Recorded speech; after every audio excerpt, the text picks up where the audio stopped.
We're back with Lieutenant Governor John Sanchez. We're having a conversation for the next half an hour, well, a few minutes, not half an hour. I know we spent some time there on right to work and things like that.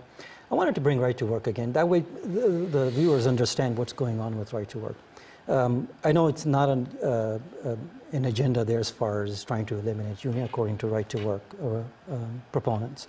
The opponents, however, would say you're trying to eliminate it because it's going to cause havoc eventually, as is the law, the way it stands. The unions could drop anybody that's opting out.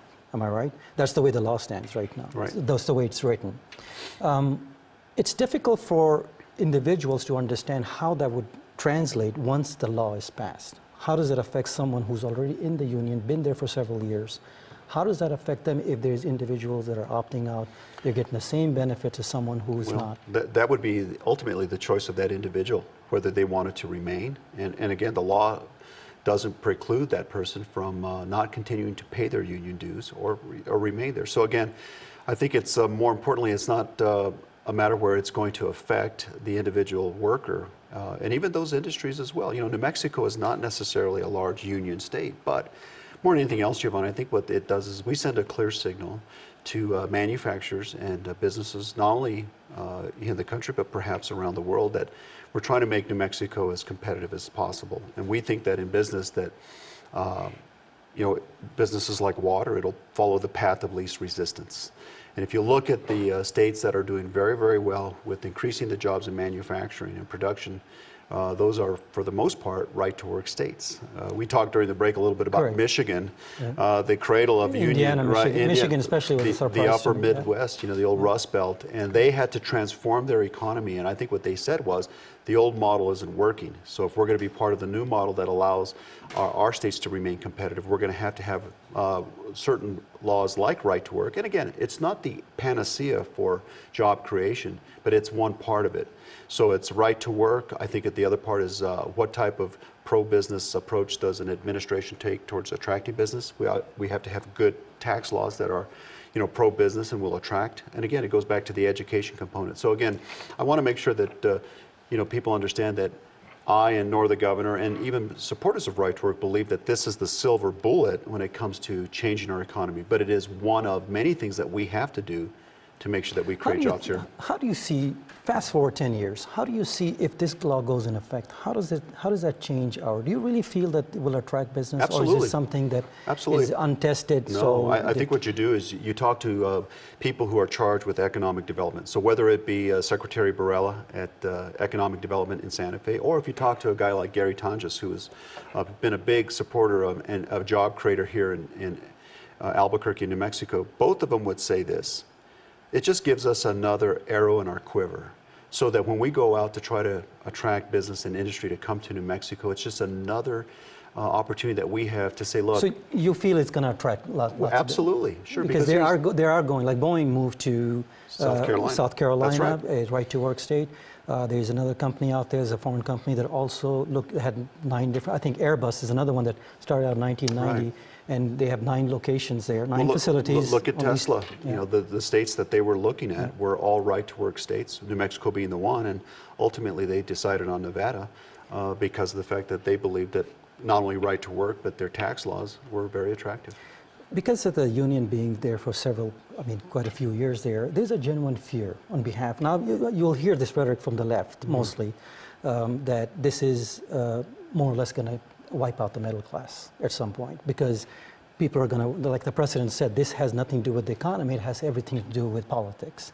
Therefore, right to work is right to work for less. I think you heard, I'm sure you saw that speech. Well, we've heard that argument, but we don't think so. We think that you know, they talk about the underemployment in America, and you see a lot of good people who have good skills, and because of the Great Recession, had to either take jobs that paid less or were not working full-time. So you don't think it'll be that case where everyone is working for less, companies are coming in? Not at all. Listen, I think that you see some of the compensation levels for non-union, whether they be contractors or other businesses, and those wages are comparable, but you see the fact that they have the potential for larger growth. You know, I like to use the term, a rising tide lifts all boats. I think that's important. And in New Mexico, as we start to see the economy grow and we broaden our tax base out there where we have more taxpayers, you're going to see growth come up. We're seeing that even now, even with the price of oil dropping and revenue in New Mexico going down, because it's been, in essence, a tax break for a lot of everybody who buys gasoline. They have more disposable income. And because of that, we're starting to see an increase in gross receipts tax, whether it be, on clothes or products or other services here.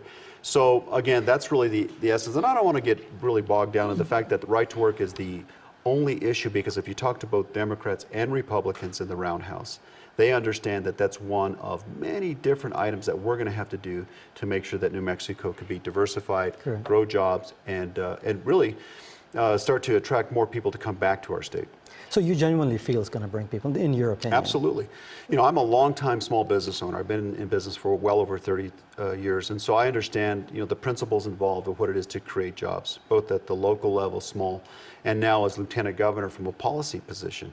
And I can tell you that if we're going to be competitive as a state, if we're going to be joining the other states that have strong employment growth, population growth for the future, we're going to have to do things different here in New Mexico. And I think both Democrats and Republicans would agree that if you continue to do the same thing over and over with the same failed results, something has to change. Right now, we're zero population growth, as you know. 2013 to 2014, 10,000 people left the state. Yeah. When Governor Martinez came in, I know there was, whatever happens in the campaign, we don't talk about because I'm not here to do any kind of muscling, being involved in the politics side. What we do look at is the governing side of it. Now, once she's been there for a little while there, 4 years, going a little over 4 years.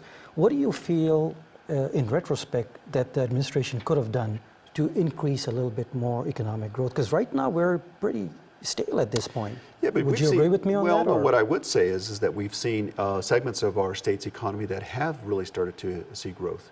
Let's go down to the southern border. If you look at Santa Teresa, which is, to maybe many of your listeners aren't familiar with it, at that border crossing and the economic activity that's going on there, Union Pacific came in and spent $500 million on a refueling and intermodal station there that would allow... That was just recently, I think. Recently. It's just been completed. Yeah. And we're seeing tremendous growth down there. So New Mexico has led the country in the rate of growth to export. #1 in the country. Now think about it. What that means is that we're having segments of our economy, not only at the border, but throughout the state.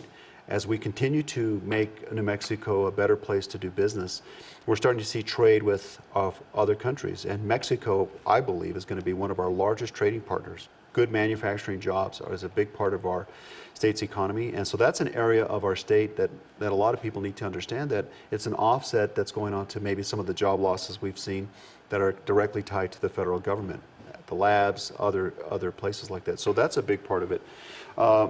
Healthcare in New Mexico, we have, UNM is a great UNM, research hospital here. Right. Some of the programs coming out of there, we're starting to leverage that growth in those segments of our economy that are different. So, yeah, look, the recession was tough.